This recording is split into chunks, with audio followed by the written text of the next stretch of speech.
Thanks, I appreciate it, Katie. I'm gonna do this a little backwards, but we thought it's more fun. I think it's more fun when you do these events, when you have somebody with you to ask questions and kind of, get it as more conversational.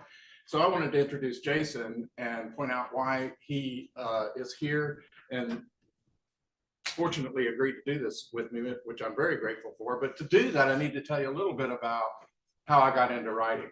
First of all, my background is that I'm a teacher. I'm a high school teacher, taught for 30 years. When I retired from teaching, I've always loved Halloween. Ann and I, Ann's over here, my wife, thanks for being here, puts up with me with all this crazy stuff. We started a family business. We've always loved Halloween and things that are scary. And one year we got the crazy idea, wouldn't it be fun if you got a hearse, converted it so that people could ride around in the back of it and did ghost tours. And we actually did that. And it did it for 3 years of dark ride tours, and it was really fun. But it got to the point where we needed to either expand the business or shut it down. And that expanding it meant getting more money, getting another loan. And we just decided, no, we're not going to risk that. It was a good thing that we did that, because about a year or two later, COVID hit, it would have wiped us out. So good call on that one. But I had these stories to tell, and I loved writing with my students. I was an English teacher and loved to, loved literature, but I didn't ever write. I had stories to tell, but I just didn't ever write. But once I was retired and no longer even doing the ghost tours, I could write. So I can't remember at what point in time it was, but I was looking at Christmas coming up, and we had done a special Christmas tour for ghost stories. And I thought, it would be fun to write a whole collection of original ghost stories for Christmas, because that's what Christmas needs, is more horror. Definitely. So horror stories for Christmas. So I wrote the 13th Day of Christmas, which is actually a story, and it lent its name to the whole collection. And then I met a good friend, a neighbor, Mary Pimpleton, who writes wonderfully, does some pieces that I think have been in national magazines and whatnot. She invited me to a group of writer friends that she had. She said, oh, and there's one guy in there especially, he writes horror too. You really need to meet him, Jason Stokes. Y'all get along great. We did. I went to the group. We did hit it off really well. And Jason was at the point of just starting, or maybe, I don't know how long Gestalt Media had already been in March. March. So it was really just had been together. I can't even remember what year it was. 2019. So yeah, COVID was right around the corner, wasn't it? Luckily for everybody. Well, Jason was getting Gestalt Media established. At that point, his primary purpose was to help independent writers to get published. And so he actually published the first book that I had, which is a collection of those ghost stories called The 13th Day of Christmas. And then we did at least 2 more, because I did 2 novellas. I had one was almost novella length, but we still published it separately as a paperback, Witchworks, and then Tales from the Hearse, because I did the collection of stories, remembering the ghost tours. So it's just natural, since Jason was the one who helped me get published in the first place, that he also be the one that could help with this event with Edgar. So our event is really focused on Edgar, but I thought that little bit of background might be helpful to why the 2 of us are both here, why we're doing it this way. So now I'm going to turn it over and let Jason ask some questions to get us kind of, give us that format. Okay, so I can just throw this out, right? Yeah, right.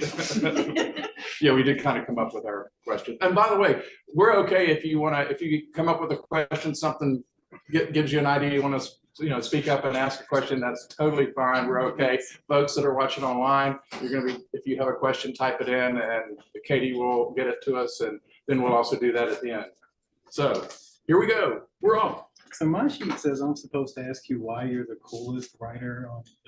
Why I'm the coolest writer. Yeah. No, I'm not gonna do it. Actually, I already know the answer, but where did this particular, like everybody says, where do you get your ideas? But this idea specifically for Edgar, what made you come to that? Like, it's definitely obviously Poe inspired, and you have some history with Poe, but has that always been an interest? Is that something that? Yeah, it is kind of weird. And I mentioned at the very beginning of the book in the introduction that I'd had an idea of wanting to write about Poe for over 2 decades. I mean, back when I was teaching and I was thinking about Poe, I had always been intrigued with the circumstances of his death, because they are some really weird things about what happened when he, went up to Baltimore. He ultimately is found. Everybody has different versions of this, but he's delirious, whether he's drunk, whether he's, sick and he's dealing with dementia no matter what. Off in clothes that weren't even his. So many theories about what happened to him at that point in time. And I thought, wouldn't it be cool to write about the last 10 days of Poe's life and go ahead and supply, not a theory exactly, but at least present the story of what might have happened. And what if all of many of the things that Poe had written about, these terrifying ideas, what if they were plaguing him in these last stages of his life? That was the book I wanted to write. That is not this book. It's just the weirdest thing. I honestly cannot tell you why it didn't work out that way. But when I sat down finally at this point in my life to write the book about Poe, it just changed. And I thought, well, part of it's there. Okay, the idea about him being, maybe inspired to write these stories from stuff that really happened. That might be kind of cool. But what about it if he was 15 years old? What about if he was, that point in his life? So all those circumstances of wanting to write about Poe finally happened. But one thing I'd like to make clear too is I am not a Poe scholar. I don't have that kind of background. I just had an interest in it. There are plenty of other writers that I like just as well, but his life was intriguing. And I just had that idea that was burning for so long. And I may still come back to it. It may be possible to come and revisit that idea, maybe take this in stages, and kind of let what happens in Edgar continue on at different points in his life. So I felt like, well, we can kind of come back to that if I need to. So that's why the Edgar. What's funny is that you actually told me about that the first time when we were talking about, like, when we were still publishing together.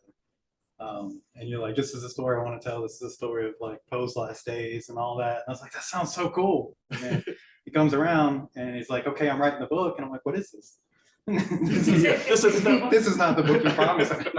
But it did turn out to be really good. It's one of the ones that I really enjoyed reading at that time. But that is kind of a thing, is that you were so into, I know you would study it a lot, and you would like really known all about his final days and like what that story was and what might have led him up to that. So when you shift gears, how did you have to go back and like learn all these new things like his childhood? Yeah, I kind of did. And I can't remember exactly where in that process it happened. I know that I think it went this way, that I first I knew I wanted to incorporate the stories into whatever was happening. So I had to read a bunch of the stories again, because my memory's terrible. So I went back and I read a whole lot of the stories, and I made a list of the ones that I wanted to use and incorporate into my story. So, I decided, shifted to that point, okay, it's going to be a young Edgar. It's not going to be Edgar at this point. We're not going to deal with his death. We're just going to deal with this one summer in his life. And I started reading about him and found some interesting things about the people that he knew in Richmond at that time. The point at which his adopted family, because Poe was born to actors, but his parents died. He was too young to even remember them, and he was adopted by a friend of his mother's, Frances Allen, who talked her husband John Allen into doing this. But Edgar and John Allen never really got along, so that was interesting. So I was fascinated with that aspect of it, and I I had all these different biographies of Poe. But there was one I really liked, and I thought I had intended to bring it and show it because it's just so. But it's written by a descendant of Poe's named Harry Lee Poe, and I don't know if he's still on the board at a university in Jackson, Tennessee, but he wrote this really neat book it was easy to read. It broke down his life into little segments that made it very palatable. I liked it so much. But he did this other neat thing about it. He stuck things in it so it was interactive. So it had envelopes, and you would pull little facsimiles of things that were like 2 letters that he wrote to his stepfather, asking for money, and also being upset with him for various reasons. I think he had a pretty good reason to be upset with John Allen, to be honest. But anyway, these neat things that you could do. I thought, boy, this is fun. And so that book became really the basis for my research. I think it's interesting now, what everybody asks is, well, did you use any AI anywhere in this book? Well, not to write, not at all. But I did ask, Chat GPT was just coming out. And so I wanted to say, this is fascinating, is asking questions of this, like you can do, it's just like Googling, but it's had a little more personal reaction to you, like so you could have this conversation with it. So I would ask things like, did they have screen doors in 1826? Like on a, like, so that's kind of things like that. I had to double check, and I learned that too, because I asked a question about John Allen and found out there was some misinformation. Folks here, I'll let the people online know. Everybody's nodding like, yeah, there's misinformation. But I had these other biographies that I could kind of double check with.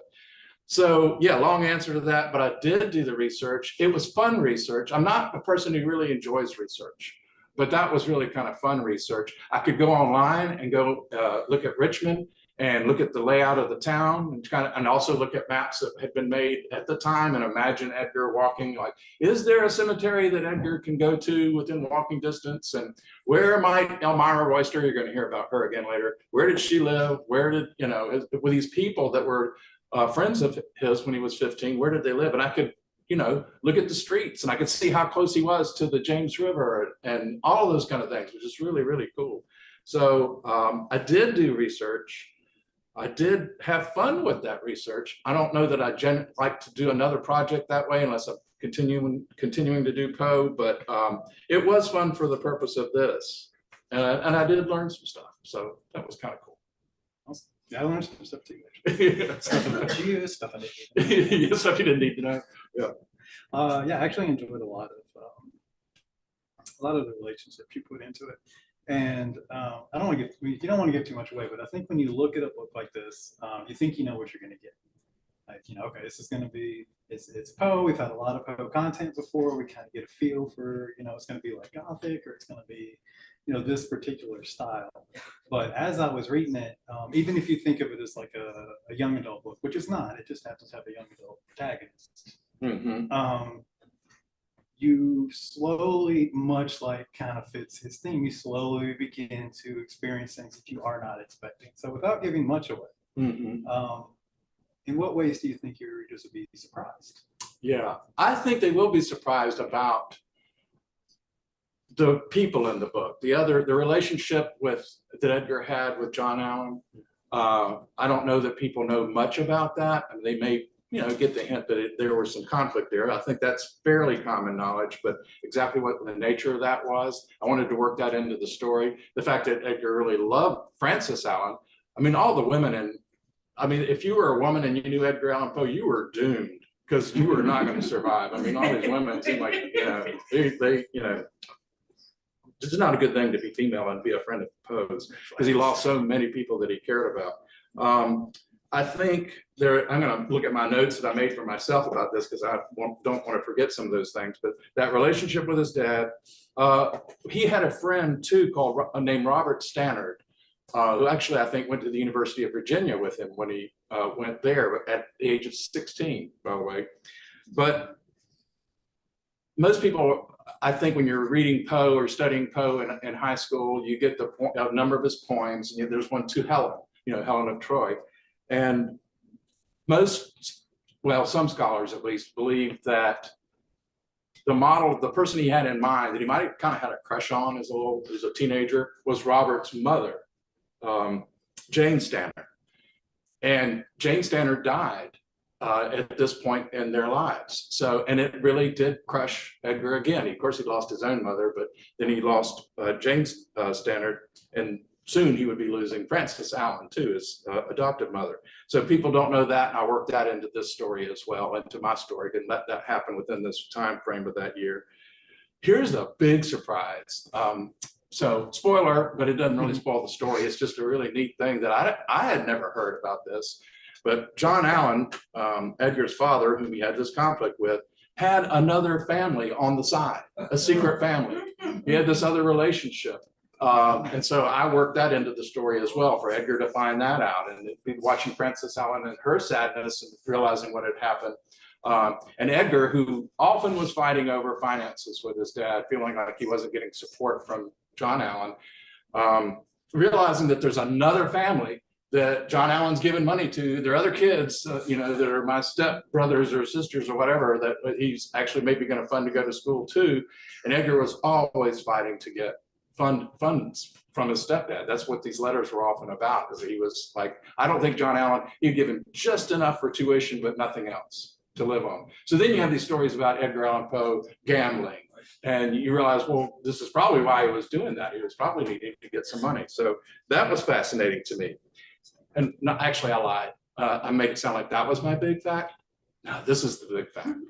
Everybody knows about Edgar Allan Poe. They go, oh yeah, he's the one that married his cousin, right? Yeah, he did. He did. I mean, it's weird. It's creepy. But that wasn't, in my opinion, the love of his life. He did love Virginia very much, but he had another love before that. And that was Elmira Royster, that he met about this point in time, about when he was 15.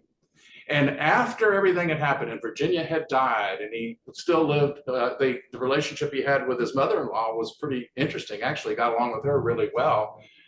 But he came back to Richmond, met Elmira Royster again. Now, here's the deal. I'm going to go into this. I can't help but tell this because we get so excited about this part. This is not in the book, so it's not a spoiler. Okay.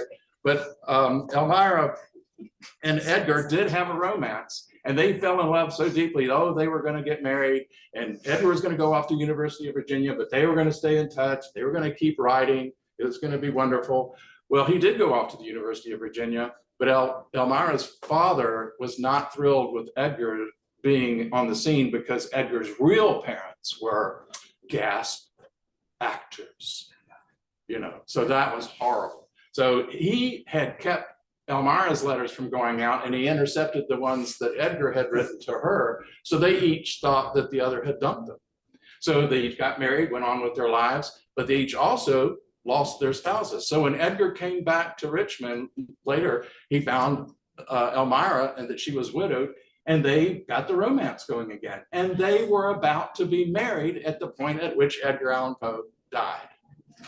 Again, his luck. He had the worst luck in the world. I never heard that story. And I thought, that is pretty amazing. And why didn't we hear that story? Because that's such a great story. So yeah, those are, again, I told you I would ramble on this stuff, but you asked. So is that your next book? Yes, that's the next book. Yeah. Yeah, I don't know what the sequel should be. I know if there's it's got to be a trilogy, right? I know what the third one would be. That'd be the end of his life. But I don't know what section in the middle. So you can finally give me that. Yeah. I think. His early days as a writer. Yeah, early days as well. I think with Virginia, I think at that point in time too. Yeah, good tip. Thanks. I'll go with that. I'll go with that. Right there. Everybody saw it. Yeah.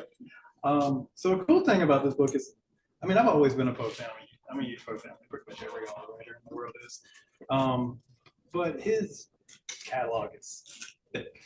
So it's really hard to get to every Poe story with all the other stuff we have going on. I've got my favorites, you know, like Black Cat. Yep. Some of the other ones that he put out. But I definitely didn't know everything that he had done.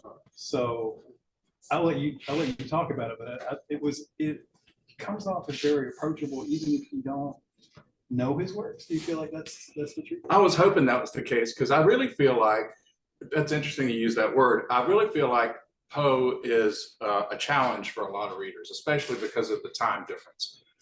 There's just a difference. It's archaic language. It's not the style that we're used to reading. So young readers, and being a high school teacher, I know it's often hard to get people to read, get kids to read. They like the content, but it's really hard, you know, to read Poe. And I hope that this might intrigue readers too, to go back and check it out again and find out what that would be like. There were stories, and I'm incorporating the stories, Poe stories, but I'm not retelling them. And I think that's an important point that I want people to know too. So it won't spoil their stories too much, I don't think. But for those people who are Poe fans, it'll be like finding Easter eggs. But for the others, it'll just be like a new exposure to a new brand of horror, a new whole strain of horror that they may not have known about, and then they might go back and explore it. So that's kind of my intent on that part. Yeah, that's actually what happened. So some of them I read that I followed House Usher. Never been able to get around to that, but after reading your take on it, and then like seeing all the little pieces, I gotta It's like, I have to go read the story now. I have to know what you were trying to describe Oh, neat. in this story. So I do think it'll work like that. I think it will encourage people to go back. Well, I hope so. And I try to, I didn't hide the fact that these stories are there. When you get, each chapter has a quote from the stories of Poe that actually kind of lead you into it. You're like, okay. So if you do know your Poe, you can say, oh, okay, I'll see where this chapter may be going, right from the quote at the beginning of that. You know, having said that, this might be a good time. Let me, I wanted to read an excerpt from it. And I think I went through it again. If you've been with me before on any of these, or you've done any of the other interviews online or whatever, I apologize. I'm going to be reading the same excerpt. I looked at it again today, like, could there be another part that might be good to do? But actually it just seems like the best thing to do is just start at the beginning, where you don't have to explain how he got to that point and so forth. For the most part, there's just one quote, because that's going to be the point that might be driving that particular chapter. But chapter 1 has 2 quotes. So I'll explain that a little bit too, and then just read a little bit from it. So the first quote: his cue, which was to perfect an imitation of myself, lay both in words and in actions, and most admirably did he play his part. And his singular whisper, it grew the very echo of my own. From William Wilson. A lot of people don't know that story, but it's a story about where the protagonist has a doppelgänger, a double, who makes his life miserable. It's a different twist than the way I put it on it, but that's the essence behind this, my story too, is this other evil twin. Yeah. Second quote: there is something in the unselfish and the self-sacrificing love of a brute. I'll change that, an animal. That's what I say, why in a minute. Which goes directly to the heart of him who has had frequent occasion to test the paltry friendship and gossamer fidelity of mere man. That's from The Black Cat. I changed it, or I wanted to use the word animal rather than brute, because I wanted to show that, you know, this admiration for the cat in the first place. Black Cat's a very important part of this book. Many people say that's the favorite character, so I'll, you know, leave you with that. But let me just read an excerpt to get us started with the way the book gets going. The eyes in the chiseled skull looking back at Edgar felt as empty as his heart. He dropped his pencil and sketchbook onto the grass beside him and leaned back against the tombstone. Coming to the graveyard to write poetry and draw usually gave him a sense of peace. But that morning, after yet another argument with his adoptive father, he felt incredibly sad. The sound of a bird's raucous call nearby caused Edgar to look up. A blur of dark wings disappeared into the foliage. From the corner of his eye, he thought he saw something larger move. Hello, is someone there? Edgar stood and took one cautious step toward the small mausoleum. Its walls were so densely covered in ivy, the stone was nearly invisible. Edgar took another step, but stopped when he heard low laughter, or more precisely, someone trying to stifle a chuckle unsuccessfully. Robert, is that you? I warn you, I'm not in the mood for one of your pranks.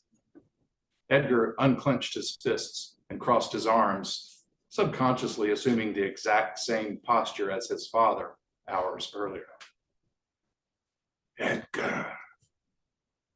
The hoarse whisper was muffled. It echoed as if it came from within the crypt.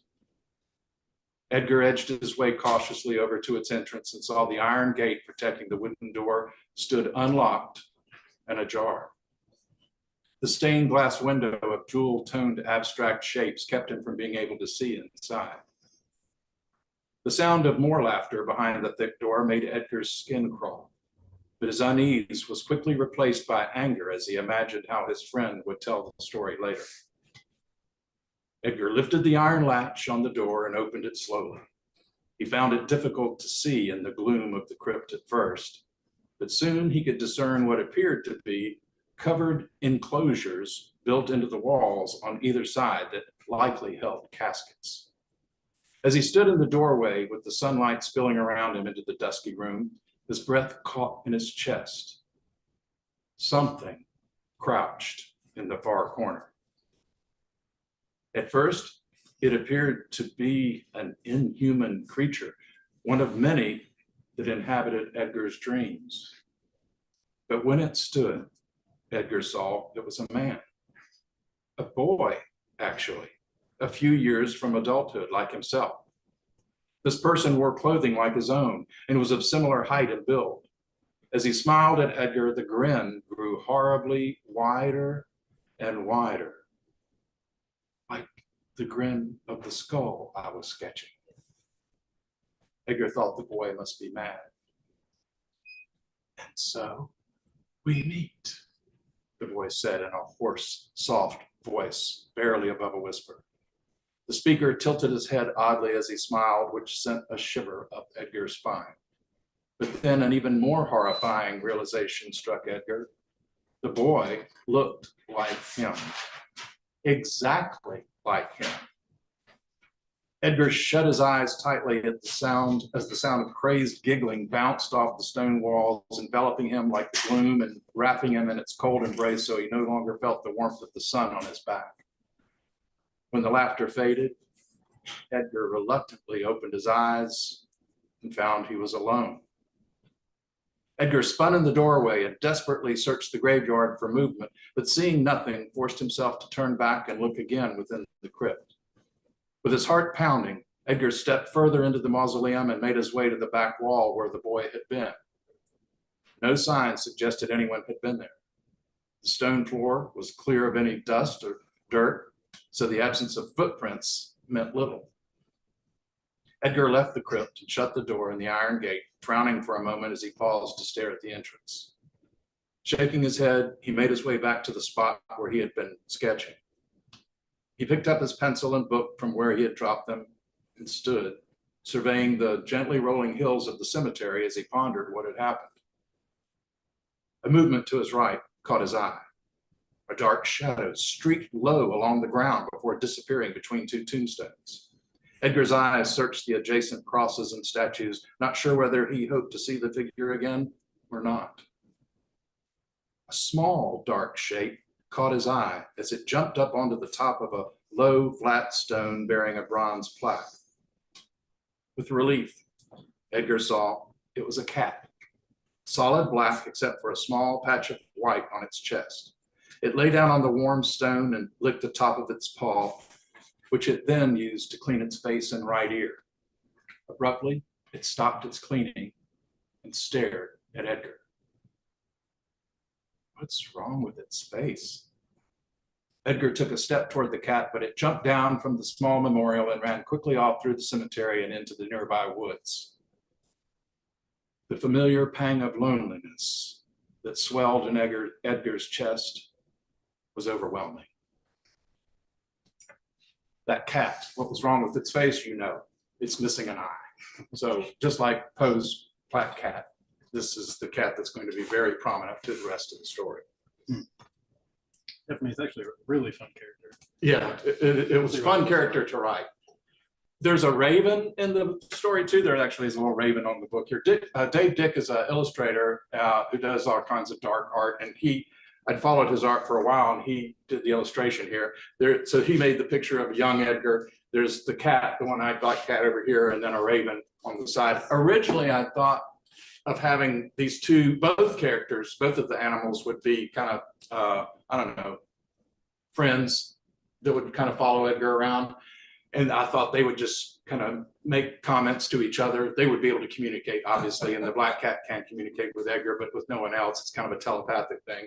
But it didn't work out. It's one of those surprises again that, you know, as a writer didn't work out that way. No, the raven ended up being kind of more of a harbinger of when the dark Edgar was going to appear. So the black cat, Morella, which is the name of one of Edgar Allan Poe's stories, became his partner and mentor, actually. And then the raven just pops up at times, generally when some bad stuff's going to go down. You love it when your characters won't cooperate. Yeah, they just won't do it. They're going to do their own thing. A whole subplot with you in it. Not feeling it. Nope, they don't do it that way. We touched on this before, but actually, since you've read it now, you can begin to feel that well, I felt like when I started reading it, okay, this must be YA. I think that's like it must be, because you just naturally assume that 15-year-old protagonist, this is what it's going to be, and it kind of like it starts out like it's a little there, and then I'm decidedly not YA, much older. Yeah, now. yeah. And I found like I was really pulled into it. So it drifts away from that and becomes a much fuller story than what you might be originally expecting. So with that in mind, who were you targeting? Yeah, that is such a hard question for me to answer, and it really shouldn't be. And you asked me even early on when we were trying to market books and whatnot, like, well, okay, you need to figure out who's your target audience. And I have the hardest time doing that. And even with this, and whether it's a YA, a young adult book or not, yes, it has a young adult protagonist. And yes, I keep it on a level where it would be very appropriate for young adults and high school students or middle school students. They can read this. It's not anything offensive. I don't think, even in the age at which we find ourselves politically, it would be safe on the bookshelves for the most part. I'll have to work on making a book that's not that way, but because I hate to comply. But it's a safe book in that regard. But the horror element of it, I guess, is what makes it. I'm not really sure if it's for many young adults perfect. Yeah, right. Here's the thing that I just discovered recently that I'm not sure that I'm comfortable with. I knew the term cozy mystery. And I guess there's even cozy thrillers. And then I saw there was cozy horror. It just doesn't feel right. No, it doesn't feel right. But I read a definition of it. I can't recite the definition of it, but I was reading it and going, that's kind of what I do. And I felt like I'm a cozy horror writer. And it just didn't feel right, But then I read, okay, the definition of the one I was reading at the time is more to do with maybe even the atmosphere in which you're embracing as you read this. So you picture, I don't know, a stormy night, a fire in the fireplace, you're cozied up, you're on the couch with your blanket and you're reading this spooky stuff and it's got gothic elements to it. It's got all that. Okay, I can go there. If you're going to let that be cozy, if that's what cozy is, then okay. I guess I can be a cozy horror writer. That maybe is it. So I think they're my audience, the people that like that kind of stuff. But I'm hoping that there are other horror fans also like that. So I kind of am still searching to figure out who my target audience is. So I guess I'll just write and then see who goes there. I've always referred to you as like classic horror because, and at least your earlier works, and this is a departure from that a little bit, but you always reminded me like Hill Tales from the Crypt.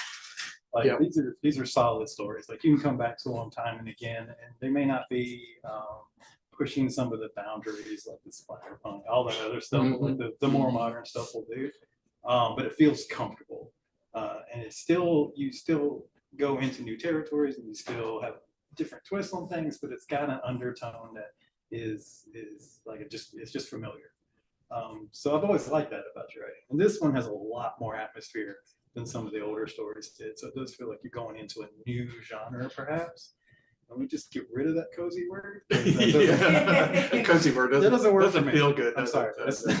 I'm not going to be able to do that. But I'm glad you said atmosphere because that's really kind of what I like doing, and it's the same way for me about watching horror movies. Or, and it's funny, I don't, this because you've tried to get me to many of I don't go to the theater that often. I don't go to the theater. And I like watching all kinds of horror movies, but I'm not going to go to the theater for them. I had to go see Nosferatu though. Man, that's good. That is really, really good. But it's atmosphere. It's all about the atmosphere, and I love that. I do not like jump scares. I don't like it. I don't want to go. I love haunted houses and haunted attractions. I want to just walk through them. But I don't want you jumping out at me. I know that doesn't, you can startle me, but that's a cheap way to get it, I want to get the atmosphere from it. So that's kind of what I want to do in the book. I'll throw a little gore in there, but it's not particularly, it's not real bad. It's more about the atmosphere is really what I'm hoping for. So, no.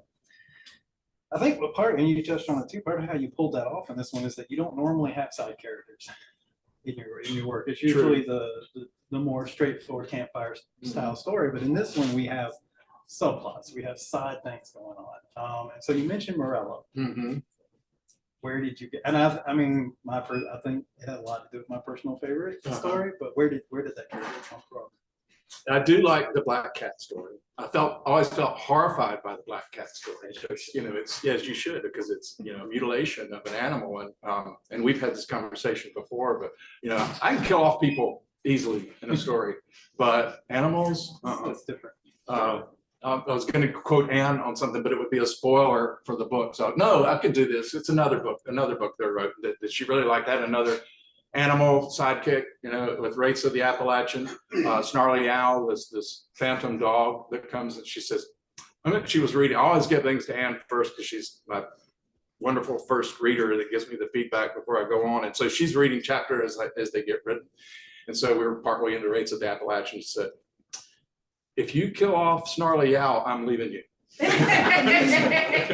So, but I shouldn't have to worry, because I can, like I said, I can kill off the people, but the animals. So you change that plot immediately. Yeah. Whoop, rewrite. So they really didn't. Where did Morella come from? Yeah, I really just wanted to. I like the idea. I knew. Just seemed like a natural. Well, the raven came first because that's the most common thing that everybody thinks of with, you know, Poe. But I think most people are familiar with the black cat story, you know. So I thought, well, it would be good to have in there. And Ann and I have always had cats, except for right now, but I think we're going to get cats before too long. We've had cats throughout our marriage, and so they're kind of our favorite animals to have because they're easy to keep to keep up with. But we love dogs, but cats have been the thing for us. It was kind of natural to do that, and it was easy to work with. So, you know, Morella in this story has a personality. Mm-hmm. And if you're a cat lover, if you have cats, most people that have cats go, I really love Morella in this book. Yeah, that's the kind of the thing. So that seemed like a good thing to have for him. He had his human partners in the book, but it was really important to me to have Morella, to have this cat be there that could give him a little bit more insight sometimes about the supernatural element of things, because without giving anything away, Morella knows some stuff. She doesn't know everything, but she knows some stuff. And so she could kind of lead him along through some of the stages of what he was going to be dealing with. Yeah, she's an excellent plot device, and that helps you pull. That's like the engine of the story. In some places, it helps pull him into this world. Yeah, and through that, because a lot of us are cat fans anyway, so we want to. Yeah, we naturally want to follow along. And, great horror ensues. It's awful. We love it. Yeah, that's right. That's right. So, and we did touch on that this is different from the way a lot of the short stories that we used to do, that we used to publish with you. How do you feel that this has evolved? Say. Well, and that is interesting. And I go back, I'm kind of afraid to go back and read those things. But when I do, I'm usually kind of okay with it. It's not like I go, ooh, God, that's awful. I'm usually pleasantly surprised that they're okay. But I knew, even though Edgar, the whole idea of writing a novel about Edgar has been with me for, like I said, decades, literally decades.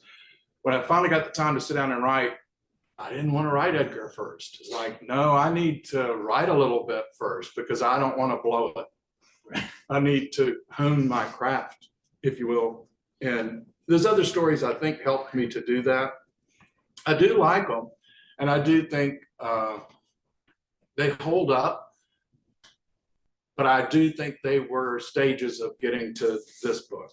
And well, you can speak to it again also, because you were with me from the very beginning, and you did the 13th Day of Christmas. And I'll never forget this. I really appreciate that the comment that you shared with, you know where I'm going with it. The 13th Day of Christmas gets its name from the last story in the book, which is really a novella, and it's set in the winter, cold temperatures like now. And I think it holds up as a story too. I like going back to that one.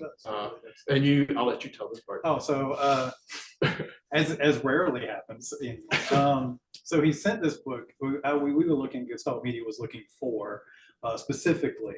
I had gone out looking for Christmas horror stories, which seemed like a long shot. honestly. And we had gone through a lot of our friends and a lot of our like in the industry or whatever, and a lot of the writers we knew, and they had some, but it was going to be a hassle. And then along comes David. He's like, I just happen to have written 13. So we were going to do a compilation of a ton of like a bunch of other authors and get a lot of indie authors involved. And he's like, nah, I got you. So I wrote them all. I got 13 stories. It's like, okay, well, that makes it easier. So I sat down to read this, and as luck would have it, on the 2 days that I had set aside to read his collection, it snowed. So, and it was deep. I think it was probably a good snow. Several feet. So Yeah. that doesn't happen in Burnsville anymore. Yeah. But I had, just as I had finished it, as it happened, I had to go out and walk across the field where we live to another house. And so there's a big stretch that's just kind of out in the open. It's got a lot of exposure. And I was walking across that field and I was like, damn it, David. I was like, this is the first time I've been out here and like been legitimately like creeped out by snow. Mission accomplished. That was it. And I had to go back. And as soon as I got back, I was like, listen, he can't do that. All right, that's not appropriate. But it was an extremely effective story. I think the stories at the beginning, like the first 12 stories are really good. Like they're solid, and they have something for everybody. And they really were all over the place. It was a variety that we were looking for. There's a comic story about Santa and the haunted house in the midst of all these other really scary stories. Which is yeah, it was all over the place. But that last one, the novella at the end, I read it all in one shot. And it's got good mood, it's got good atmosphere, the characters, the payoff is great, and I love the snowmen. Snowmen were amazing. Snowman, yeah, And I was thinking, and we'll talk about this later, I was thinking, how can we bring this to life? How can we bring the snowman and make film happen? So it really captured the imagination at the end of that. So I love that one. It's a dark work, and I think the other ones have often, I don't know, they don't seem, I want it to be dark, obviously, but that was like a really dark one. And as I think back on it, this is kind of interesting where we are right now. Trump had been elected, and that was the climate that we were in, and I'm just going to be out there with it. I was depressed. It was a depressing situation, and it's interesting how those factors that you're not necessarily paying attention to still do weigh on you. And so, like, do your characters work through this or not, or how do the stories end? And so it's dark. It's a really dark. It's probably my darkest thing I've written. I blame Trump. And maybe I'll have some really good literature coming up in the next 4 years. So we'll see how that goes. But anyways, that is that. But talking about the other stories, one thing that I like to do, you mentioned Tales from the Crypt, which is appropriate. I appreciate that. I also kind of like Twilight Zone. It's that kind of a ironic twists and things that are very creepy in its atmosphere and those kind of things. And if we still have time, there's a very short story that's not in anything. It's going to be in the next gold collection, but I'll share it if it seems like we could have time to do it. I think we have 5 minutes. I think we can do it before we're ready to do some more questions. But and you know this story because you actually, when I say it hadn't been published, it actually was in your newsletter, or you did a competition where you offered writers, and you do something each month, or maybe had a couple of things in a month. Yeah, we did a short story short story competitions, right? So I don't know how I did in it, but I submitted that. I did put a thing in there. He printed it anyway. So but that's really, it is going to be, I hope to do a Tales from the Hearse Volume 2, and it'll be in that. This is a particularly short story, but I kind of liked it. I thought I'd share it with y'all, see if you like it too. It's called Photo Mortis. Carly, where'd you get this? Alarmed by my tone, my daughter jerks her head up from her homework and then looks down quickly when she sees the photograph in my hand. Her reddening cheeks betray her. They always were a tell that she was guilty of something, or angry, or both. I took it when we gathered up all of Mama's things. She looked so pretty. Her tone shifts from being defensive to accusatory in a heartbeat. Why were you snooping in my room? I wasn't snooping. It was out in clear sight. I saw it on your desk from the hallway. So why can't I have it? I break off eye contact and look again at the photo. I'm torn between telling her everything, wanting nothing secret between us while at the same time needing for her to remain safe. In spite of myself, I gazed down at the picture. Carly's right. Frida looked so beautiful, so happy standing beside the new Mercedes I had surprised her with on her birthday. It's just too painful for me to have around. I thought I'd destroyed it. Is it because of the car? Carly's tone is now gentle, soft, thoughtful. Her moods change as abruptly as the weather on these hot summer afternoons that are so prone to sudden thunderstorms. So much like Frida. It wasn't your fault, you know, she says. Yeah, I say softly. But wasn't it? Well, you don't have to look at it. I can keep it out of sight. Carly gets up from her desk and takes the photo from my fingers, not in a mean way, but gently, and crosses the room to lean against her dresser with her arms folded across her chest in a stubborn pose that reminds me so much of Frida, I can feel my throat closing up. I just wanted to have this to remember her by, she says, looking at it. I made it. It was the first good photo I'd ever made of her, not just something stupid with my phone. I remember thinking that I might be a real photographer. She wipes away a tear that had streaked down her cheek and smiles. Like you. I feel awful. It's perfectly natural for Carly to want to have the picture, but for me, it hurts too much. Remembering how happy we all were then only makes the pain of losing Frida that much worse. But there's more to it than just the sadness anyone might feel from seeing the image of a lost loved one. How could I tell my daughter that I feel this photo is a connection to the evil that had killed Frida? That just possessing it is an invitation to what exactly, I don't know, but something dark, something evil. Telling the truth might cause Carly to feel responsible for her mother's death, guilt from which she might never recover. And it isn't just that. Carly, you remember the camera he used to make that photo? Sure, it was one of those funny looking old ones that pushed out a print of what you had just taken. I thought maybe only professionals had cameras like that. I found it in a box in the attic and you said I could have it.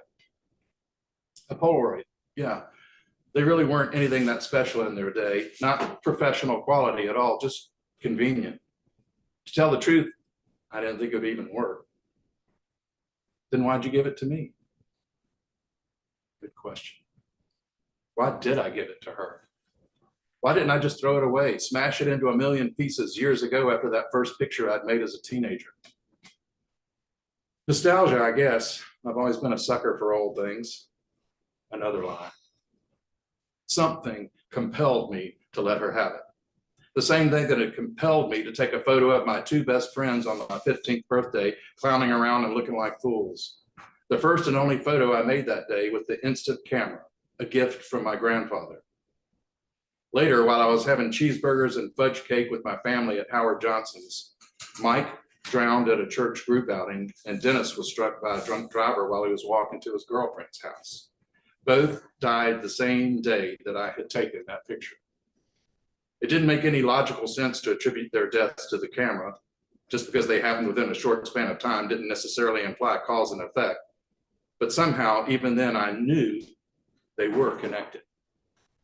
I'd packed the camera away and tried to forget about it, tried to tell myself that it was just a coincidence.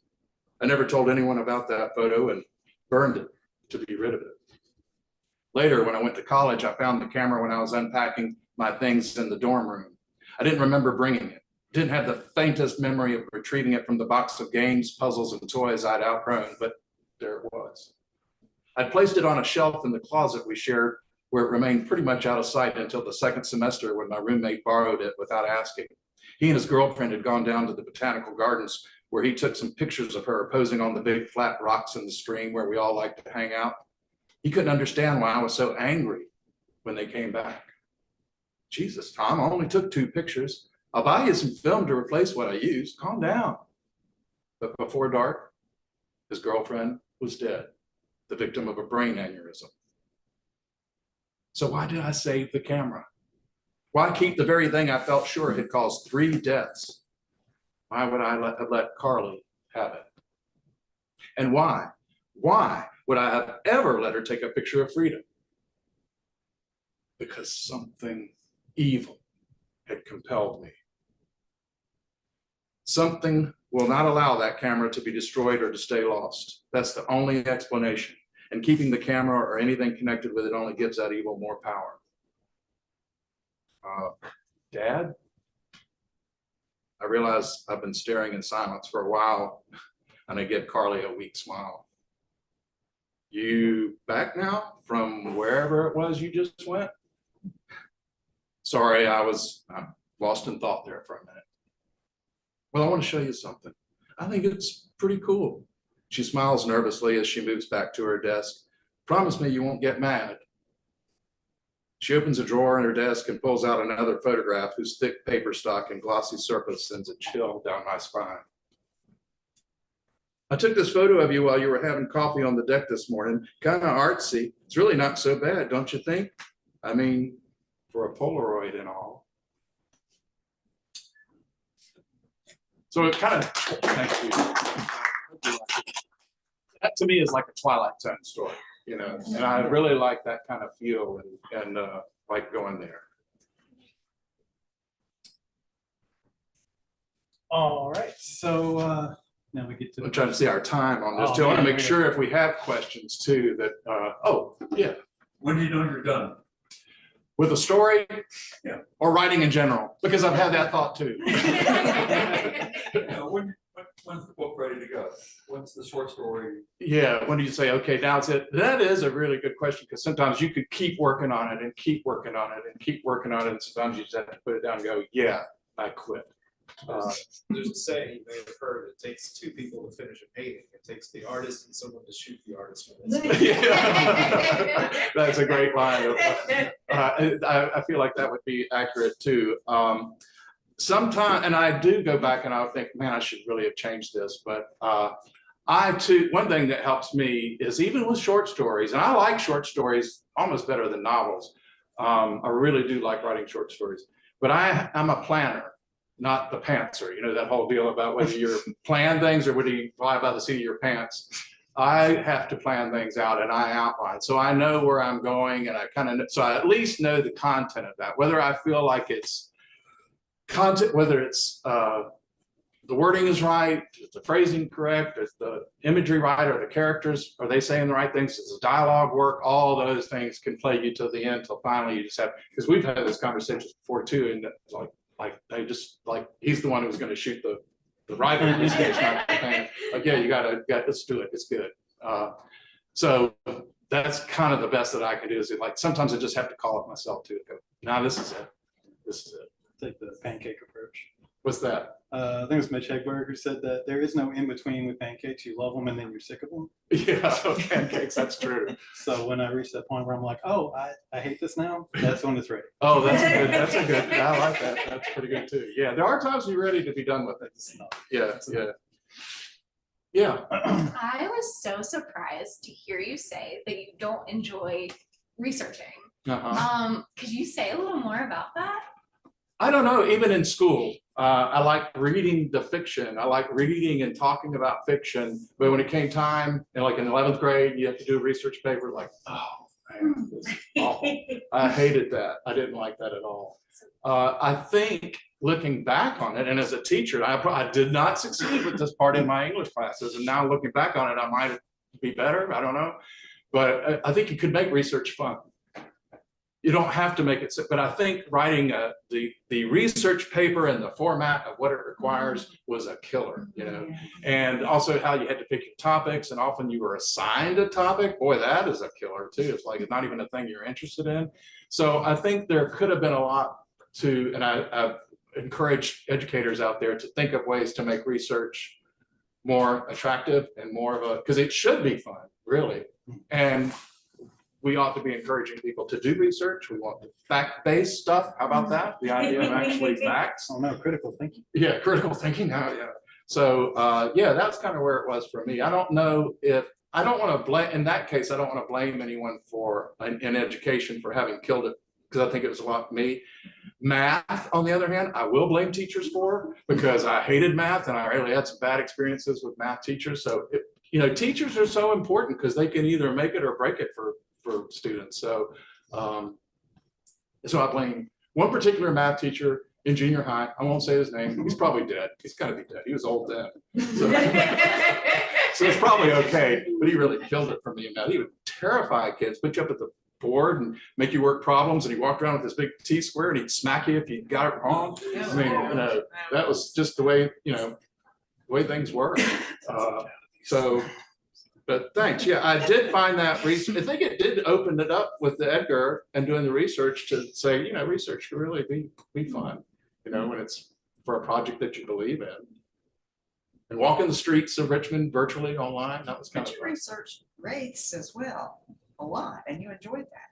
With rates, well, and yeah, okay, Ann just said, reminded me that I researched rates, and I did really enjoy doing that. It didn't seem like research. I was going online because I was doing different stories about Appalachian folklore and all kinds of cryptids and creatures and all those things.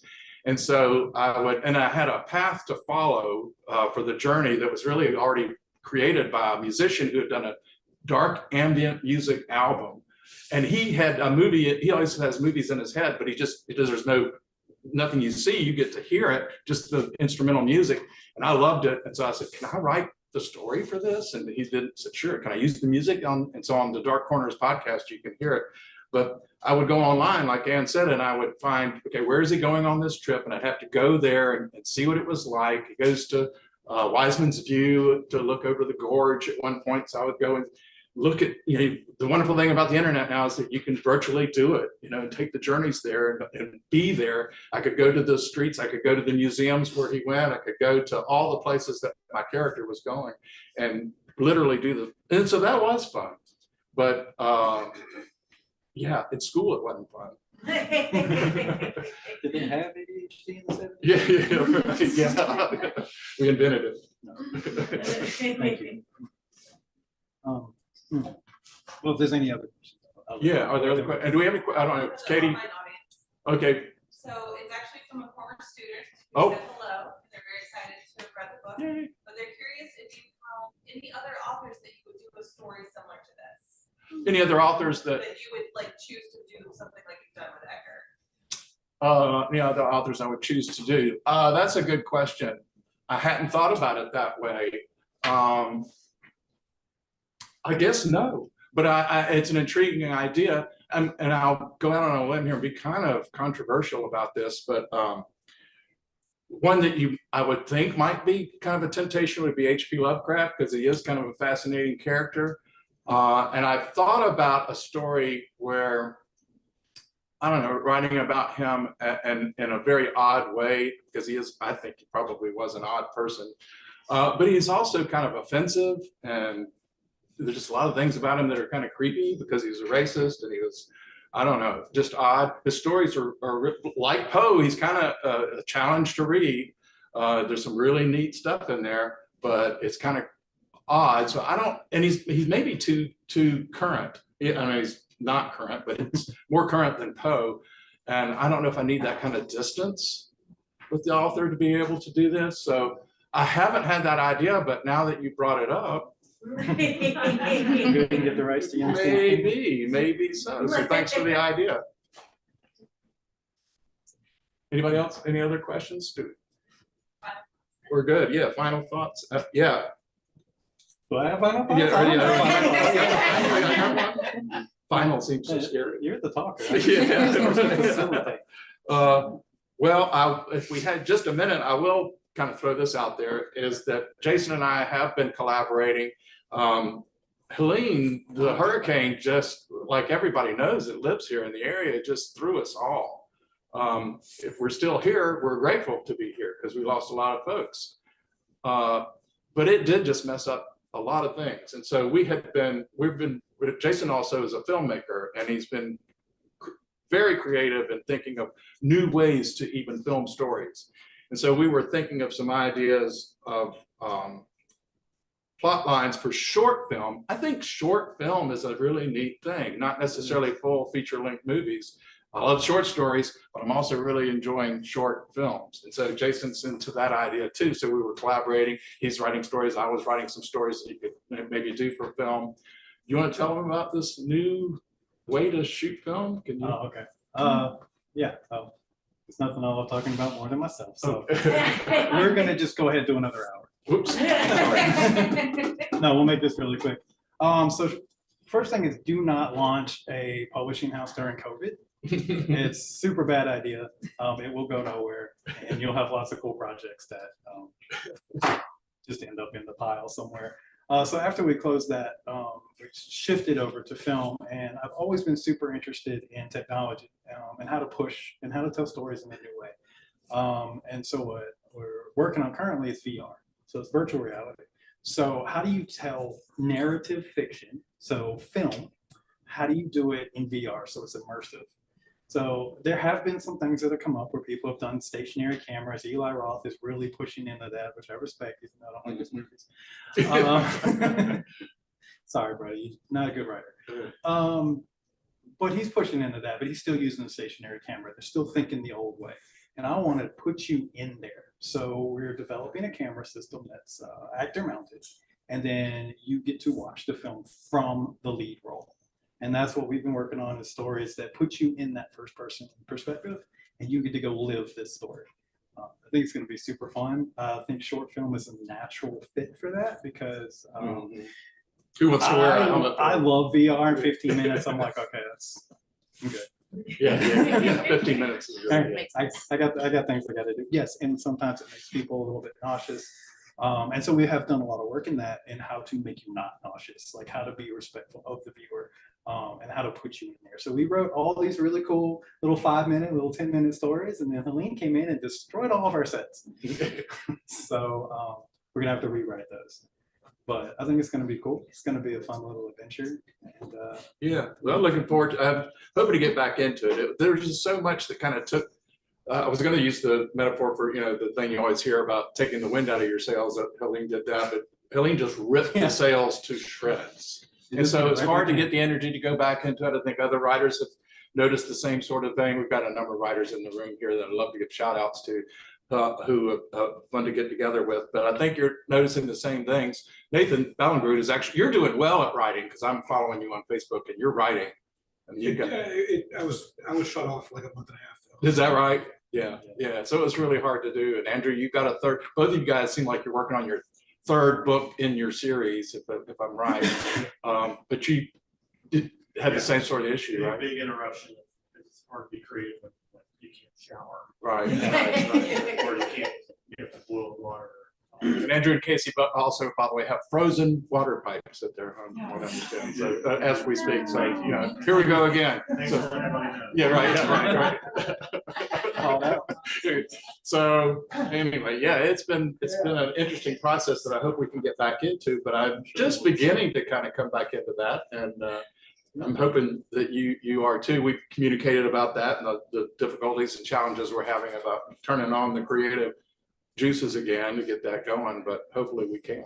well, it was your short stories that actually launched Gestalt Media, and it was his short story that we made our first short film, which is incredible. So Cemetery Tryst, you can actually find it on YouTube if you want to go look for it. What's it called?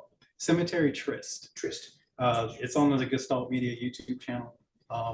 It was one of his stories that we worked on together, and we're like, how can we bring this to life? And we shot